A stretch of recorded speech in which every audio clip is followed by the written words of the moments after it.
Alaikum and welcome to our program today, Art and Sacred Activism.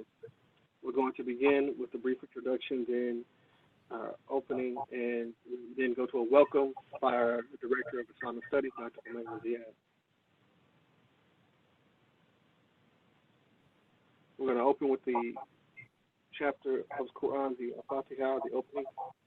We'll read the translation and then introduce the program. أعوذ بالله من الشيطان الرجيم بسم الله الرحمن الرحيم الحمد لله رب العالمين الرحمن الرحيم مالك يوم الدين إياك نعبد وإياك نستعين اهدنا الصراط المستقيم صراط الذين أنعمت عليهم غير المغضوب عليهم ولا الضالين آمين. With God's name, the merciful benefactor, the merciful redeemer, the merciful savior.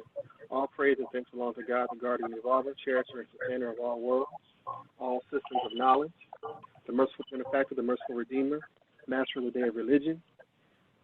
Thee alone do we worship, and you alone do we seek for assistance. Show us the straight way, the way of those upon whom you have showed your grace, those whose portion is not wrath, and those who go not astray. Amen. We are in an unprecedented time of tremendous activism with a spotlight on racial inequity, systemic racism, also stemming from institutional miscarriages of justice based on a flawed ideal of white supremacy and senseless murders of black people, black and brown, all over the country. During this time, as the Assistant Chaplain for Muslim Life, we are charged with offering outlets and safe spaces for our student community. In that spirit, we are welcoming you to engage and participate in this panel discussion titled Art and Sacred Activism, brought to you in partnership with the Johns Hopkins University Center for Religious and Spiritual Life and the Program in Islamic Studies, specifically developed for the Johns Hopkins University Muslim Association and our entire Hopkins student community.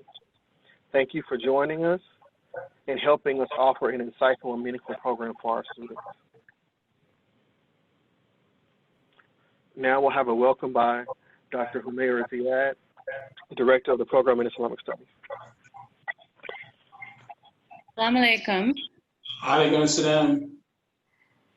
Imam Tariq, thank you so much for both bringing this panel together and for bringing the whole community together. You have been a force to reckon with in this community, and you have brought many of us together around sacred activism in this year. So I just want to commend you and honor you for the work that you have done.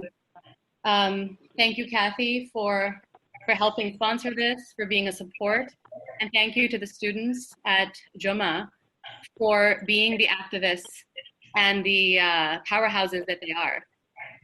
And I really want to thank our panelists, and I know we'll be introducing them more thoroughly. I want to thank you for taking the time out when we are all struggling in different ways, personally, socially, in our communities. Thank you for taking the time to come and be with us today and share your wisdom. As director of the program in Islamic Studies at Hopkins, I'm honored to be here learning from our panel today. I believe that education in religion is more than an intellectual exercise. It is a chance to share in the formation of ethically and civically conscious adults who are prepared to engage constructively with religion as a force for action in the public square. We are building a program that integrates education, reflection, and action, and that is grounded in the consciousness of self and community. We are creating an Islamic Studies program at Hopkins that takes seriously the socio-political context of our times and the experiences and identities of the students walking into our classrooms. I believe that art is an integral part of the theological creativity, the deep reflection, and the engaged scholarship that we need today to find new ways to empower our communities and ourselves in a time of prolonged crisis. And this crisis is not new. This crisis is longstanding. It is only coming up and rearing its head in different ways today. As Muslims, we understand that the human being, that we ourselves emerged as the eloquence of divine power, that we are in our very being a self-disclosure of the divine word, kun, And we are a manifestation of God's creative power. So we hold the creative power of God and the word of God within us, in our very being. And I believe the imaginative and creative power of art making unlocks that integral part of our humanity. That is the power to transform ourselves and the world around us through creation. To articulate our truth as Khalifa, as the trustee of God on earth, to find our stance and our moral voice requires imaginative thinking. The arts offers us an experience of creation, of imagination that is fundamental to self-discovery, to our individual religious transformation, and to social transformation. And more potently, to the very growth and transformation of our religious systems. And this is what I understand as the sacred activism of art. And I look forward to being inspired today to expand my thinking, to further my thinking, and to hear from all of you in your activism and your art. I welcome you and thank you so much for being with us. Thank you. So, and this is a point of order, so we don't have any echo. If we could have, if you're not speaking, to please mute yourself if you're one of the panelists. That way we'll avoid any echoes.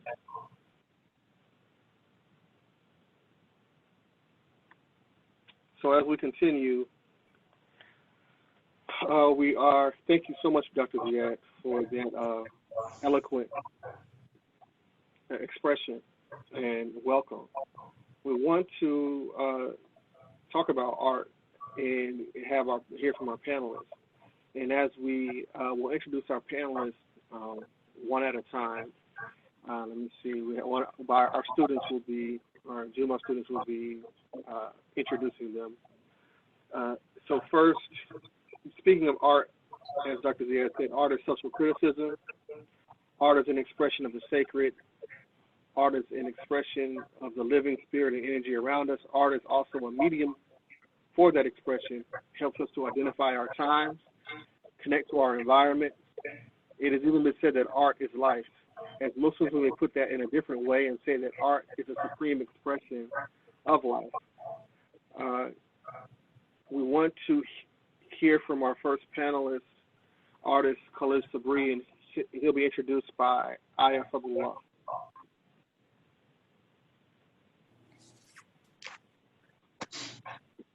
Assalamu alaikum.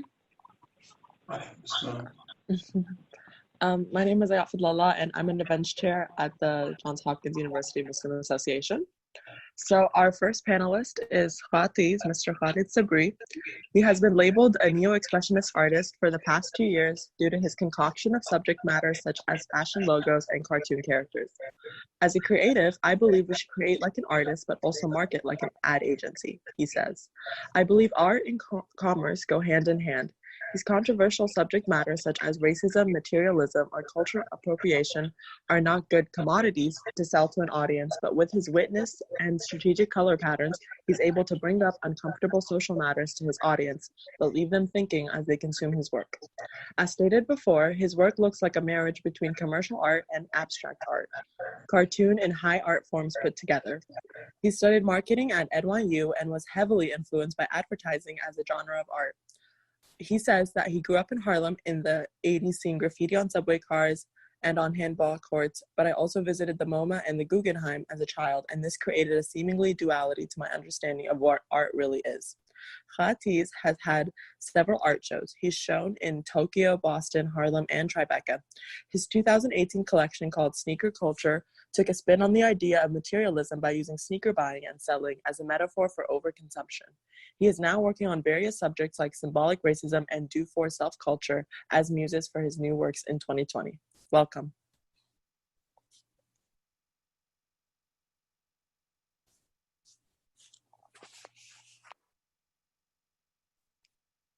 Thank you. Assalamu alaikum. Can everyone hear me? So I think I have like 5 seconds to talk. I'm basically born and raised with artists in my family. I think my father started drawing when we were little, and I just, copy that. I don't really think me going to NYU or Parsons really taught me how to sell my art, but it gave me a way to see different ways of drawing, like illustration, fine art, and stuff like that. But as an artist, you're not taught how to sell your art. So when we're dealing with this subject of racism and these hard subjects, you have to find a way to have people deal with a hard subject and have them also want them to purchase. So I knew early on that no one wants to see a black man hung on a tree as an art. That's something that's devastating. But if I could come across to talk about lynching in a way where the person continuously watches the image and gets that understanding of what lynching was and how horrible it is, but they also have it in their apartment to look at continuously, I did my job.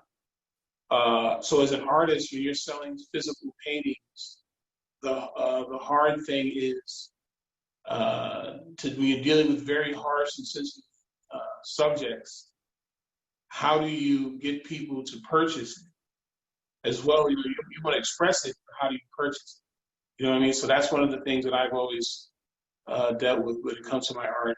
And at this point, we're dealing with a lot of racial. Well, we've always been dealing with that, but a lot of things popped up with George Floyd and those images and that video. And it's not a good thing, in my opinion, as a Muslim, to promote like a sadist, seeing things that are harsh and hurt your heart. But as a Muslim, as our Prophet told us, sallallahu alaihi wasallam, we have to speak out. We have to do something about it. So as an artist, I would speak on that issue, but I wouldn't show the horror of that issue. And that's the kind of the fine line we're dealing with, especially as African Americans, Muslims. How do we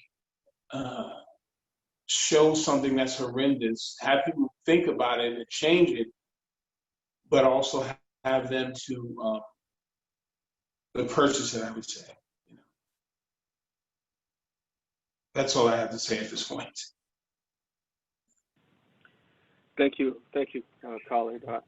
Inshallah, in the moderation portion, maybe we can hear from you on one of your pieces. Describe, how you touch on one of these subjects. So we want to go to our next panelist, which is Anika Sabri, and I think we'll have Aya introduce her as well.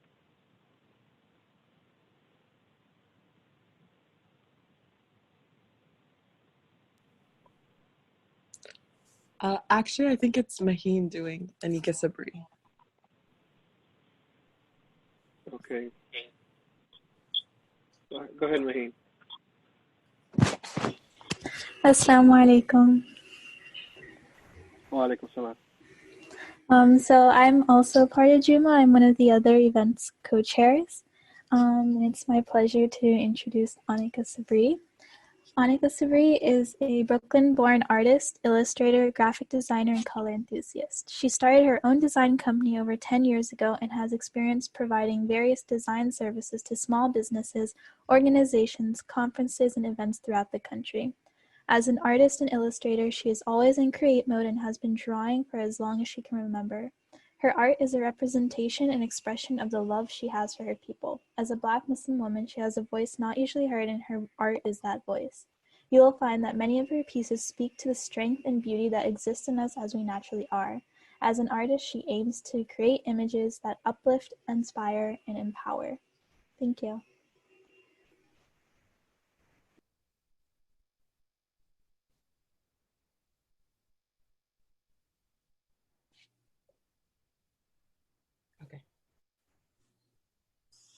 Can I start? You have the floor. Okay. Assalamu alaikum. For those that don't understand, that means may the peace and blessings of the Creator be upon you. Thank you so much for inviting me to do this. Thank you, Imam Tariq. I was specifically asked to come and talk about my Got Justice piece, which is what you see in the background there. I created that the day Philando Castile was shot, 2016.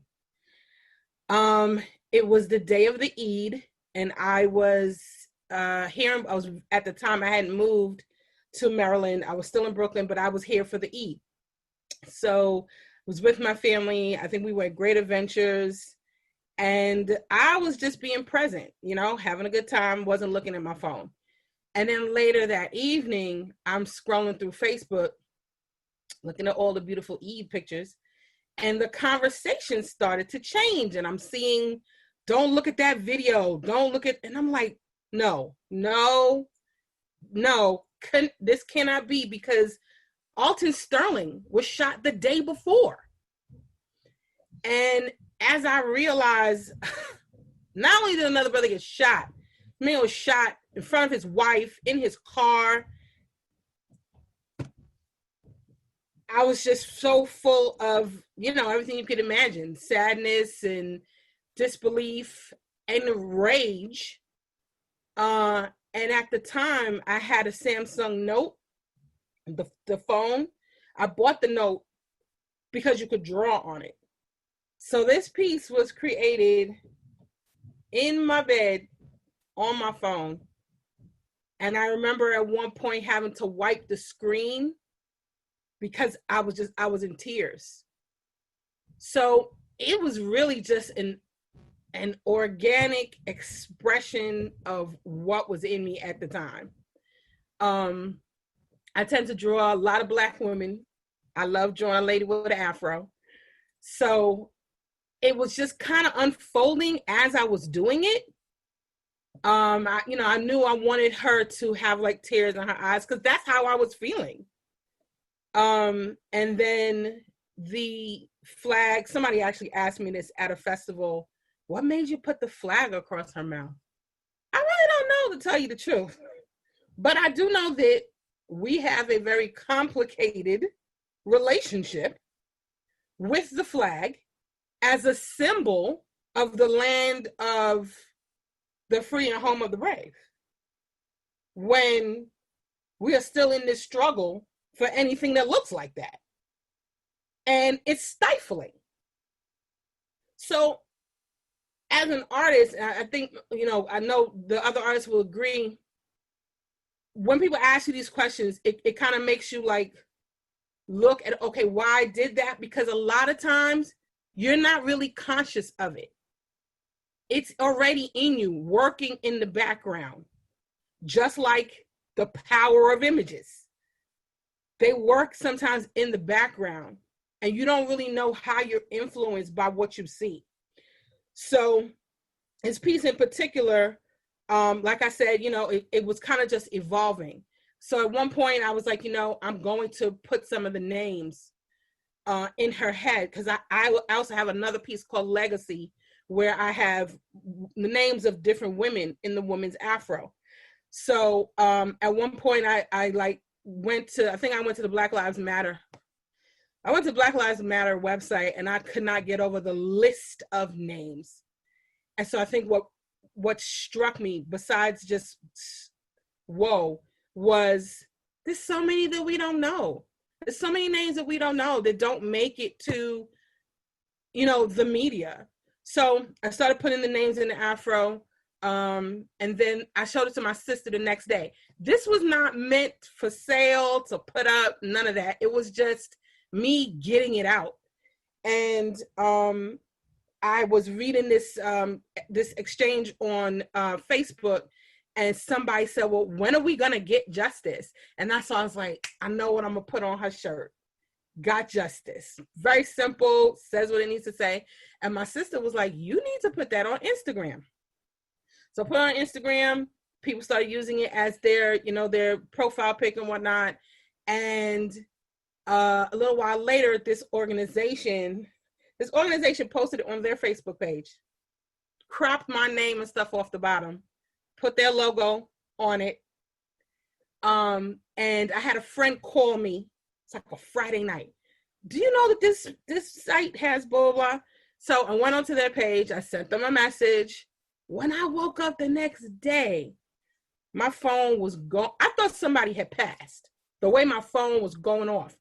And when my brother called me, I was sure. I was like, okay, this can't be good news. And my brother was like, I was on Instagram on Lauren London's page, and your artwork is on there, and I tagged you. And so when I started reading the messages, I realized that this thing was all over the place. The problem was they thought it was done by the organization that put their logo on it. But you know, man plans and Allah plans. So apparently that organization is followed by a lot of celebrities. So it was being shared by Gabriel Sidibe, and Jesse Smollett he posted it and wrote a poem. He said it just brought a poem out of him. And once he learned that it was mine, he reposted it and gave him my credit. And he even cameoed the shirt in his video. So it took off, and it was just like, whoa, okay. I wasn't really ready for any of that. And then people started saying, do you make it on shirts? Do you make it? And I was like, no, that's not. And I really was very conflicted in the beginning about even doing that. And a lady emailed me. So now I do sell shirts. I do sell shirts and posters of it. A lady emailed me and she said, you don't understand the environment that I work in. The microaggressions, she said, this shirt lets me say everything I need to say without opening my mouth. Every time I see that shirt, it's emotional for me. It's emotional. It's the poet Tariq Touré, I saw a poem that he put up recently, and he said something like, when the artist does work like that, it's grieving publicly. It is. And the fact that every time something like this happens, it resurfaces. It's been a Black Lives Matter meme. People have printed it out, used the posters at protests and rallies. You know, I'm getting, people have been sharing stories, Instagram stories with me, them marching with the shirts on. So it has been an ongoing lesson on how art can really speak to people. The why it speaks is tragic, but the fact that I was able to be a vessel for something that is helping a movement is just, that it's amazing to me. And I wanted to make sure that I added this because I like the title of this program. When you talk about sacred activism for the Muslims that are watching right now. The Honorable Elijah Muhammad said, Islam is freedom, justice, and equality. If that's not what you're working for, if that's not what you're about, you better reconsider. You better reconsider why you call yourself a Muslim. So anything that we do, anything that's one of us should be working towards that. So yeah, that's how God Justice came about, and just like it literally just has a life of its own. I had a teacher email me. It's also being hijacked by a lot of people, and they're selling. They make things quicker than you can even produce it as the artist sometimes. But the people that tell me how it has helped, doing things like a teacher that sent me, she used it as part of her lesson plan for social justice. And they used it as a template, and every student had to fill the afro with social justice topics and inequality. And I was just like that's awesome. When we create things that can be used to further education and further truth, moving towards freedom, justice, and equality, that's just like. But I can tell you, it was all Allah, because it wasn't none of that was my intention. It was just me getting my feelings out. But that's the role of an artist. SubhanAllah, that is powerful. We have a huge artist here. That's major. MashaAllah, congratulations. We want to. I want to keep hearing from Anika. I want to keep hearing from Carlos. I want to hear from everyone. We really could have had all of you on for your own session, but we wanted to highlight the different art forms as well as the sacred activism piece. So our next artist is Ayana Sharif, and Maheen or I don't know which one of you are introducing Ayana. Please, you can unmute yourself for that.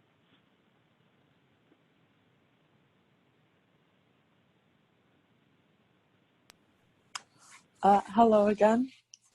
So Miss Ayana Sharif is a filmmaker from Baltimore, Maryland, a graduate of Morgan State University. She studied screenwriting and animation. Ms. Sharif has worked as a script supervisor in the film industry for 4 years, working on several productions ranging from commercials to feature films. Ms. Sharif's work focuses on illuminating shadows and lifting the veil covering the culture nuances of people of color. Welcome. Thank you. Assalamu alaikum, everybody. I'm Ayana, and like she said, I'm from Baltimore, Maryland. I am a filmmaker, and they had me on today just to talk about my experiences in the film industry and my work on my short film Wudu and my work on the latest film from Spike Lee, The Five Bloods. Film for me has always been like the main way I kind of express myself. I write, I direct, I produce, but I feel like with film, a lot of times it forms our culture, probably the biggest out of almost any art form because it's so accessible and we're watching it constantly. People are watching movies almost every day, you know? So from movies from like The Hate U Give that expressed like different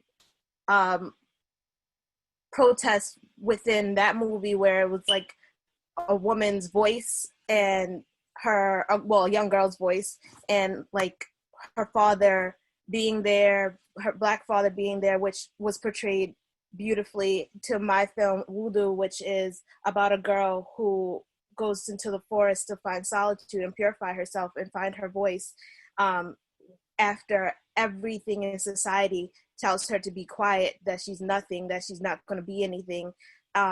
It's, for me, film has always been that form of protest. And so with The Five Bloods, you can see it with the Black veterans and how they went to Vietnam and they fought in a war that was not their own at all, but they were the majority there. And basically just showing different ways that, film has always just taught us different things and how we should accept things, how we should view things, and has changed people's minds about a myriad of topics and political topics in this society. So, yeah.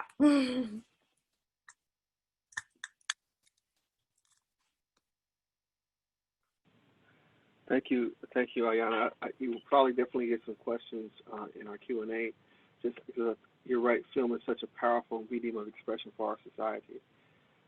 We're going to shift the program now to the other part of the title, Sacred Activism. And so kind of the transition, I want to just give a few thoughts before we hear from Imam Dawood Walid. Our oldest expressions of art are actually representations of the sacred, whether that's sacred prayer spaces, temples, altars, synagogues, churches, masajid. Even in ancient times, you're talking about Stonehenge, you're talking about the pyramids, palaces, different temples. Art was used to express the sacred. Even in our stories and storytelling, scripture is the ultimate script. Sacred scriptures impress lasting imagery upon our mind, our heart, our spirit, and it has fueled and inspired activism, revolutions, and grand social change throughout time.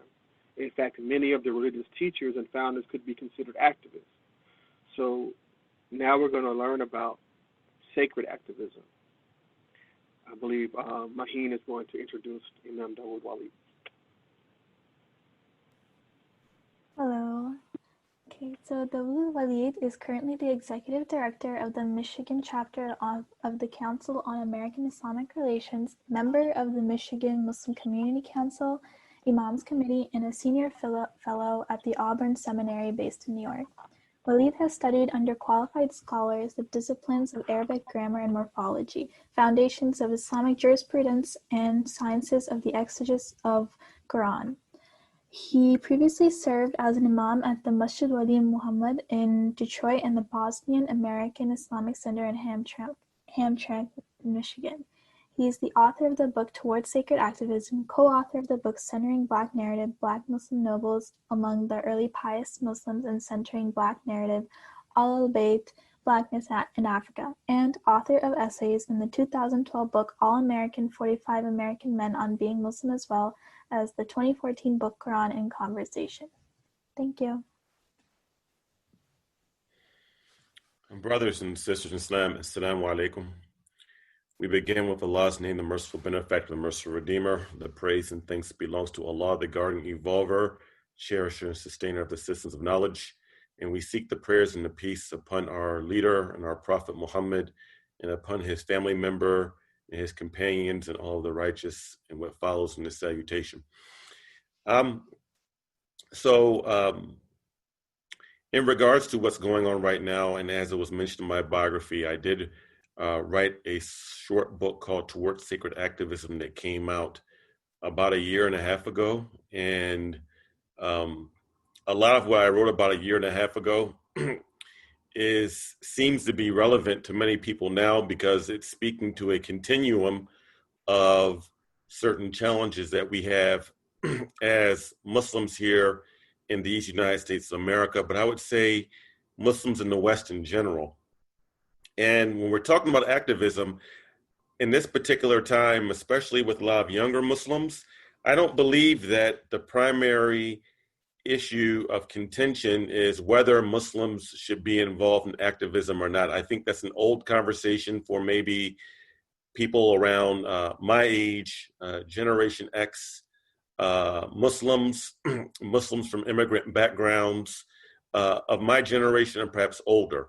But from what I'm hearing in the discourse that I'm witnessing in the Muslim community, I don't think that the issue of whether we should be involved and not in racial justice is that contentious of an issue or very questionable anymore as perhaps it was even as recent as 5 years ago. Well, I think the bigger question we need to ask ourselves is, how does that activism look like? What's driving it, and how does it look like? Hence, Towards Sacred Activism, the book that I wrote, is really focusing on that adjective before activism, which is sacred. And what does it mean for something to be sacred? And sometimes we understand things by their opposites. So the opposite of sacred would be profane, right? And that which is profane doesn't have transcendent boundaries, right? It's not guided by purely or firstly transcendent values and transcendent means, right? So when we talk about something that's sacred, the term sacred in Arabic is hurma, as the prophet said, praise and peace be upon him, el mu'min adamu hurmatin min al-Kaaba, that the believer in their importance, in their sanctity, is more sacred than the Kaaba itself, right? So everything has its hurma, and the word haram is related to the word hurma. And we know a haram is certain precincts or certain parameters or boundaries. And inside a sacred precinct, there's a heightened consciousness about what should be done and what shouldn't be done within the precincts of that which is sacred, the haram, right? And that sacredness is not firstly bound to or confined to public opinion polls. No, if it's something that is sacred, indeed, from Islam perspective, it comes from the divine. That means that Almighty God, the creator of the heavens and the earth, and set the balance of all things, is the one who set the boundaries of the sacred, and then this was elucidated upon by our beloved prophet, prayers and peace be upon him. So in sacred activism, from my understanding, the objective should be based in the sacred, but also the means have to be based in the sacred, right? We don't believe in the ends justifying the means. So in these discussions about whether what type of legislation that we support, even the language that's being used, whether we decide to join protests and how those protests look and what are the behaviors of certain things going on in those protests, and should we be involved in those things, we need to first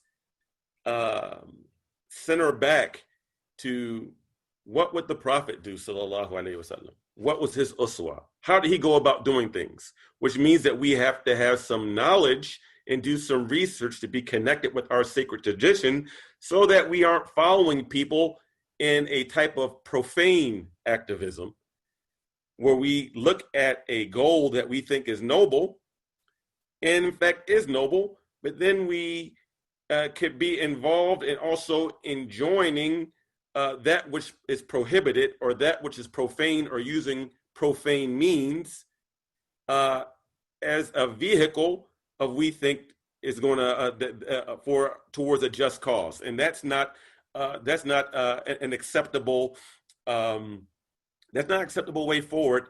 If one were just to do a cursory reading and reflection of the Quran and the Sirah, the biography and life example of our prophet, praise and peace be upon him. So I'm willing to engage in that conversation, but I think that we have to really be careful and not copying everyone else in their sensitivities and sensibilities when we talk about activism and lifting up the importance of Black life at this time.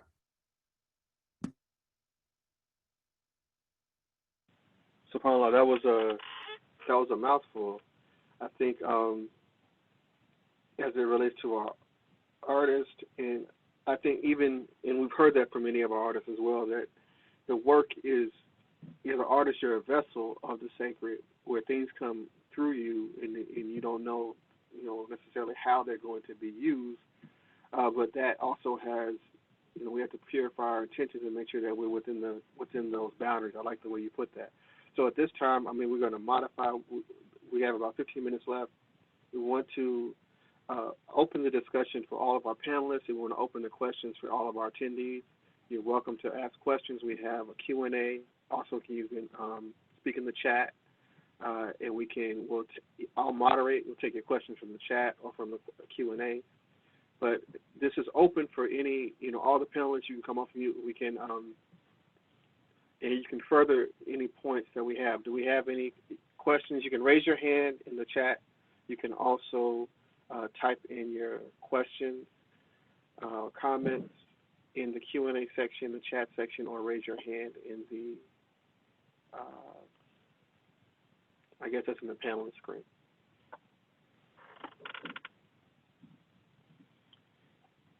And if I don't hear a question, I would want to say, this is for Dawood, this question. And this is, I guess, for all the panelists. So we ended on the sacred to kind of get to that point. How do you all view the sacred as it relates to your art, to your particular medium?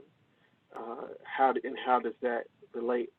I'll go around. We'll go backwards, I guess, back through the same cycle, and then so Khalid, Anika, Ayana, Dawood, and it's open again. We'll field any questions that come in. But Khalid.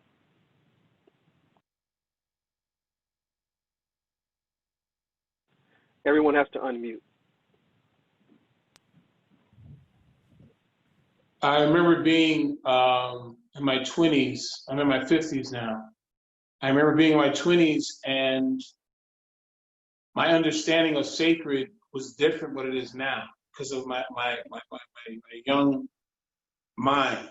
And but the more I looked into the term sacred, and as Imam Dawood was saying, anything that Allah has determined sacred is what sacred is, not what we think or what an imam or a sheikh says. So everything comes from the Quran, and then it's expressed through Prophet Muhammad. So when I was younger, I thought sacred, that I couldn't do art unless it had Arabic in it, unless it was saying Allahu Akbar or whatever, anything in Arabic. As I got older, I understood that it says in the Quran that the prophets came to everybody. Everyone had a message. Everyone had a message. And that I would be doing an injustice to the people who speak my language, English, if I didn't respect their understanding. So for me, sacred is respecting what Allah is giving you and holding it with respect. And what has happened here in America is specific. It's not my brothers and sisters from Iran, my brothers and sisters from Senegal, my brothers and sisters from in South America. Their experience is different. So the experience that I specifically had in America, my art is going to express that. So one of the things, I've been influenced by jazz, been influenced by hip hop. Now, as what our prophet did with the Arab culture, he basically was told to get rid of the negative of the Arab culture and to edify or to make what's good of the Arab culture something that they can enjoy. And that's what I've been able to do with our culture as African Americans. The alcohol, the heroin that the jazz users use is something that I'm not going to promote. But the music, the notes, John Coltrane, Miles Davis, I'm going to express that. The good of Miles Davis, the good of John Coltrane, the good of Bird.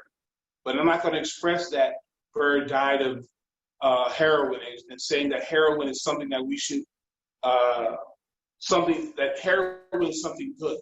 Heroin is something bad that Bird used, but his music was good. So that's how I'm, at this age, understanding what is sacred and what is not to express through my art.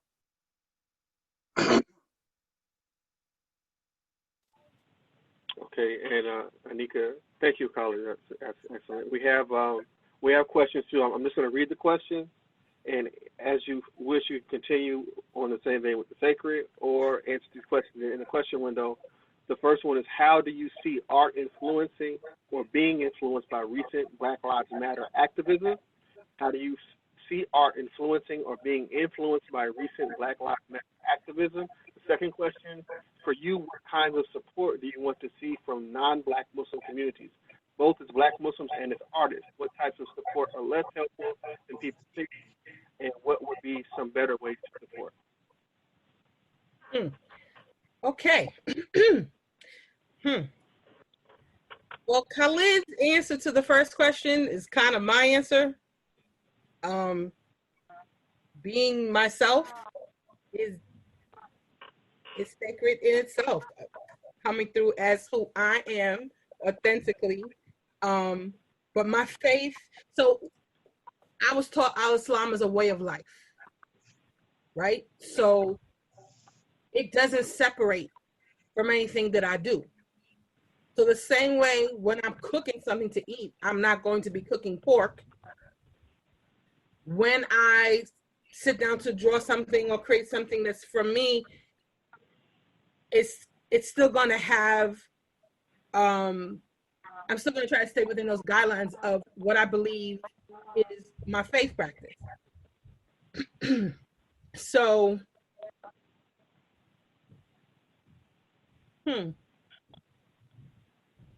that's not the same as everybody's, though. And I say that because you'll get Muslims who will see things and say, well, oh, you know. Perfect example. I have a drawing of 3 women. One has a khimar that's draped.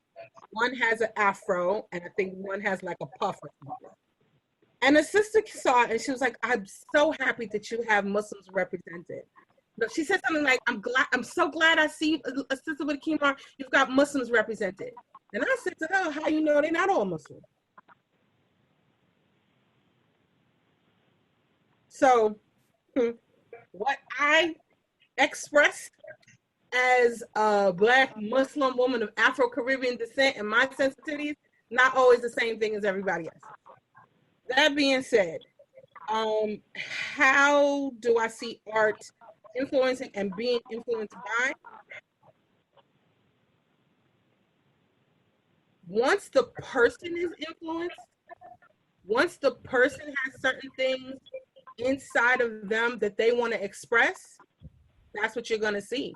And it works. It works both ways. My piece is a perfect example of that. People have been, I've even seen different interpretations of it.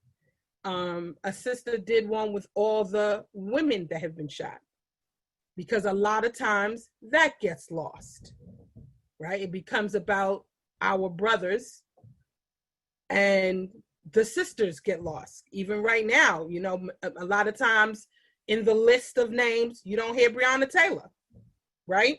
So they've now used this piece of art to not only communicate that, but to try to influence what's going on so that this sister can also get justice. To answer the third question, I'm gonna make it very, very, very simple. Talk to your people. Talk to your people. I've had maybe 3 now. People approach me in my email. I think one was East Asian, one's Caucasian, asking, can we collaborate on some art? I need you to be a seeker of truth and knowledge so that you can get the facts and know what is going on. And you express that to your people. That's my answer for that. As Forrest Gump would say, that's all I have to say about that. Thank you, Anika. Very, very clear and succinct. We have a question too for Imam Dawood after. And so, Ayana, it's on you. Same questions. You need me to repeat the questions? Are you okay? I'm sorry. Hold on. I have a window open and it's loud. But yeah. So no, I don't. You don't have to repeat the question. I see him right here. I opened the Q&A. But how do I see art influencing or being influenced by recent Black Lives Matter activism? Well, it's been being influenced for a while now, I think.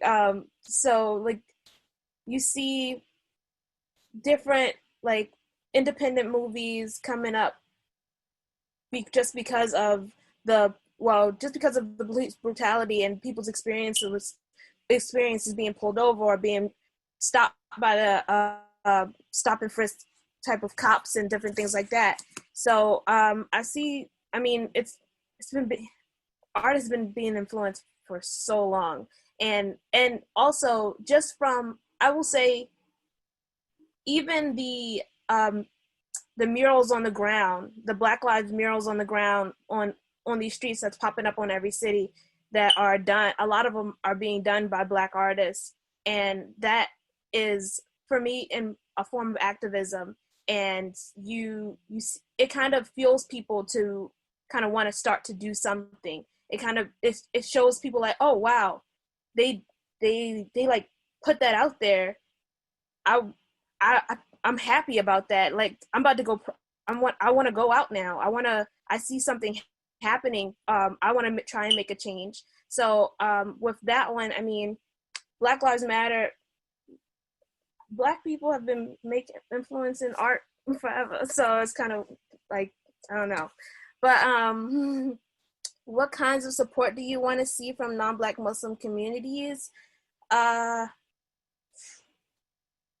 me, just support us in buying our work and watching our work and talking about it, speaking to your people about it, speaking to your friends about it, that are Black, even though you don't have to maybe check in on them every 5 seconds about like different pieces and see how they feel about it. But I'm saying like just get people's input and their views and see how you can broaden your perspective And what my basic thing is just watching and doing the research behind art a lot of times, especially movies where they might be about historical figures and but movies are entertainment. So like seeing while I was watching what is that movie? Not the movie. It's I can't remember the movie right now, but it was a Netflix film and it was about a historical figure, and I was watching it and I was just like, this isn't accurate. And my friend was just like, are you sure? Like this, why would they put all of this stuff in it if this didn't actually happen or something? I'm like, dude, you just need to research your own, because like this isn't the whole story. So basically just do your research about different topics and support art, buy Black people's art, show it to your friends, just put it out there. Thank you, Ayana. That's definitely, really appreciate those answers. We're running out of time. I want to give this last question is directed to you, Imam Daoud. It says, how do we have the conversation you mentioned about activism, not transgressing the limits of Allah without policing or silencing the pain of the oppressed? Good question. Well, as Muslims, it's not our job to necessarily go and try to impose our standards and our beliefs upon people who are not Muslims. However, we do have a criterion, and there is something that we should hold ourselves to as believers in Almighty God, as well as believing in Almighty God that He has names and attributes that are majestic, as well as names and attributes that personify beauty. These called Jalali and Jamali, right? So I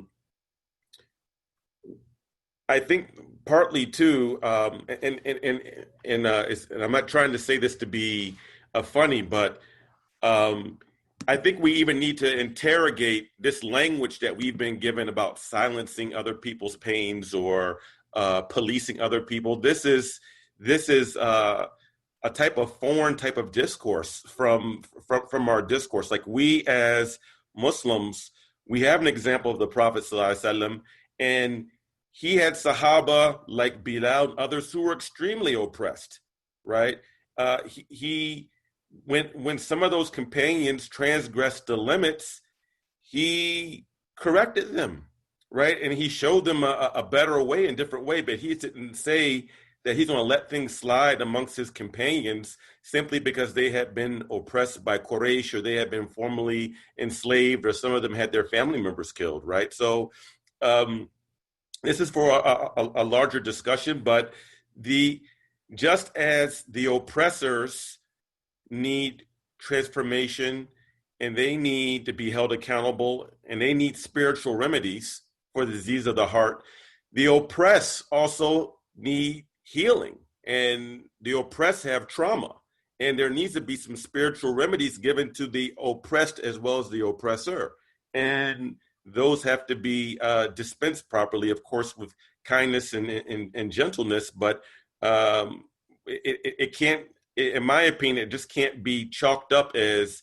well, if we see Muslims who are from a particular background and they're behaving outside of sacred parameters or boundaries, that we just can't sit back and be okay with illegitimate means being used to address legitimate grievances. Like, there is such a thing of legitimate grievances that can be addressed by illegitimate means. I mean, Palestinians who've been under illegal occupation for all these years, that's legitimate grievance. Using suicide bombing to kill civilians, that's illegitimate, right? And it's the same way that goes for Black pain and Black suffering in America. So that's my response. Perhaps that's a whole lecture in and of itself, because there are certain remedies for for rage, ghadab, and for khawf, for fear, for huzn, and for grief, and things like this that need to be addressed. And Allah knows best. Thank you, Imam Dawood. I think we could definitely have a whole talk on that.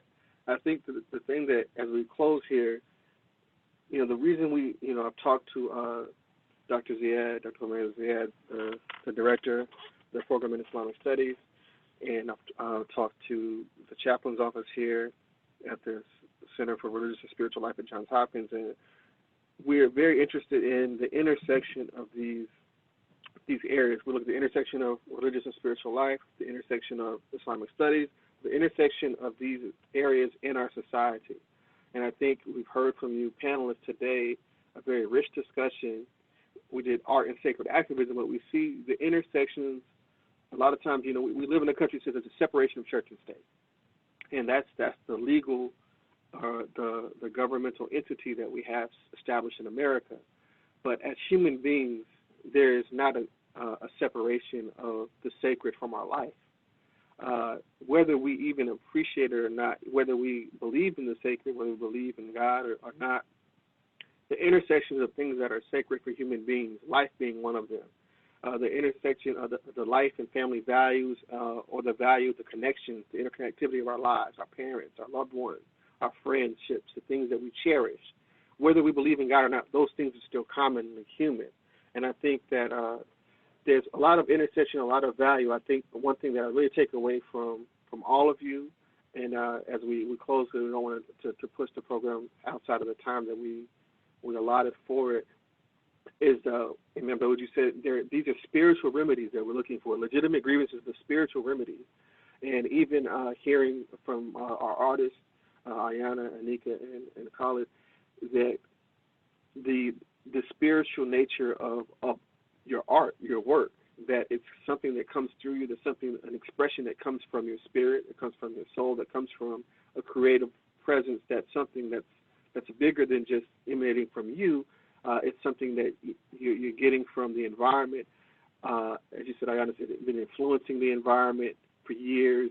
Black artists have been transforming pain into art and expressing everything that we've experienced in this experience in America through art, from jazz, as you mentioned, college, through hip-hop, through other mediums. So we hope that you were able to benefit from this. Again, this is something, our goal is to give you something that you can take away from, something that you can learn from.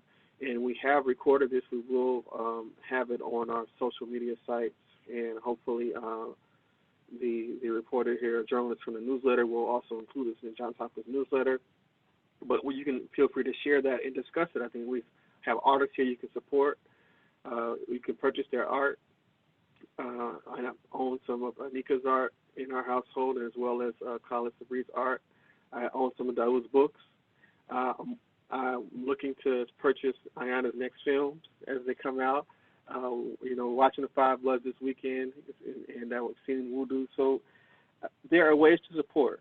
And again, I don't want to take this any further, but I want to just offer the opportunity, if there are any things that our panelists would like to say, on behalf of the Center for Religious and Spiritual Life, on behalf of the Program in Islamic Studies, and on behalf of the students in the Johns Hopkins University Muslim Association and all of our student community, want to thank you. And we will be getting back to you. We do, inshallah, we plan to have some token of appreciation for you, for your participation. I want to open it now to, if there are any closing remarks. I know can you share your links to, if you have websites or links to art or things you want to put in the chat, please do share that as we close, or how people can follow you. But I'll give about, if we get like 10, 15 seconds to each of you, starting with Khalid, going through the cycle again, and then we'll close the program.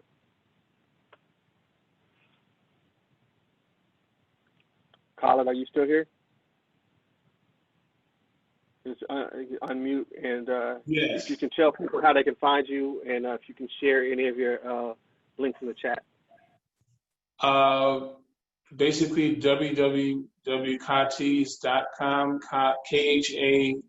whatever that is, TES.com. And I just wanted to tell all artists, just keep drawing, keep painting until you don't want to do it anymore. So.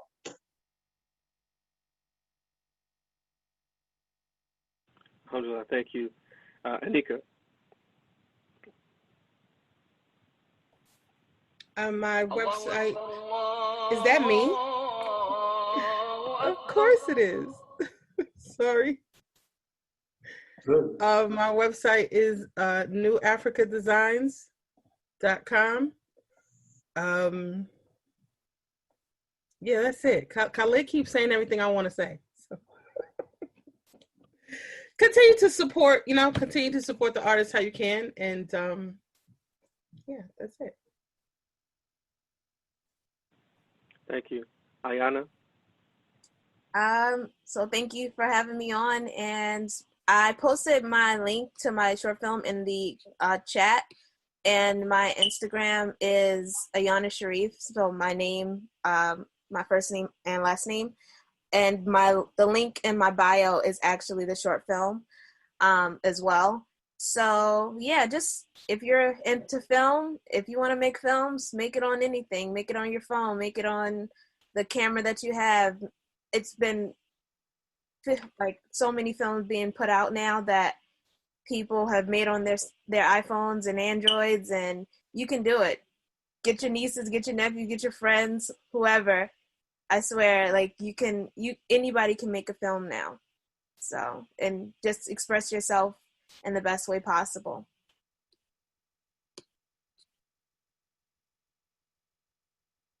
Okay, thank you. I'm trying to make sure everybody has the links. I think, Dawood, your link for the book is going just to the panelists. If you click all panelists and attendees, we can make sure that goes to everybody in the transcript. With that, I'm going to see if any of our students have anything to say from the Johns Hopkins University Muslim Association, and I'll see if Dr. Zayad has anything to say from the program in Islamic Studies.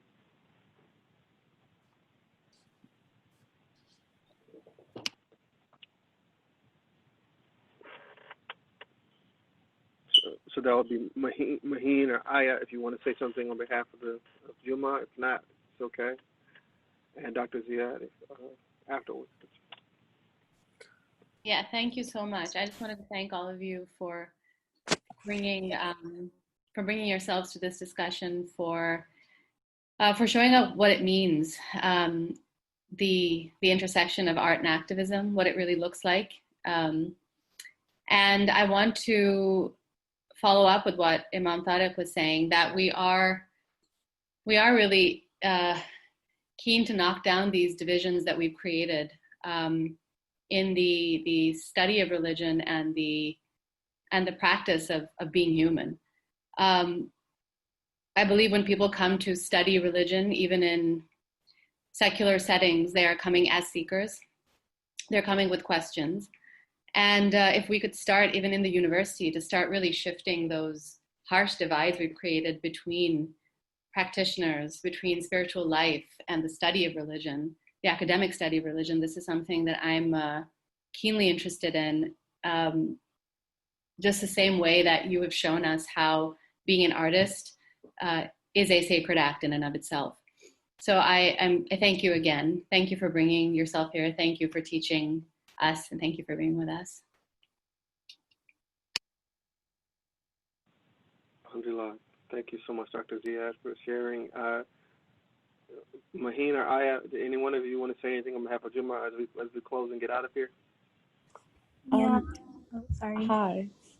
Yes, I would just like to say that when I was putting the program together and I was reading reviews of your book, Towards Sacred Activism, and I actually did watch your short film, Ms. Sharif, your Wudu, and it was just so beautiful. And I was looking at all of your artworks, and they're so inspiring and amazing. And I'm so grateful that you guys got to share your insight with us today. So thank you so much. Yeah, I would like to say that thank you for being here. As part of the Hopkins Muslim Association, I know that discussions like these are really fruitful to how we learn, how we perceive the events that are happening. And I personally learned a lot, and just thank you so much for inspiring us. And I'll definitely view your artwork as something that truly added another layer to the discussions that we have been having these past few weeks. And yes, thank you.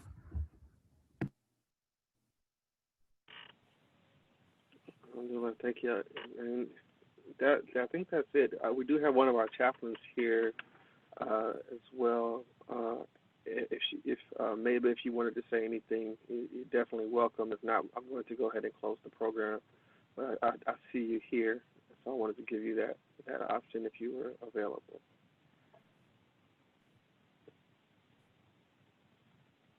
Don't mean to put you on the spot.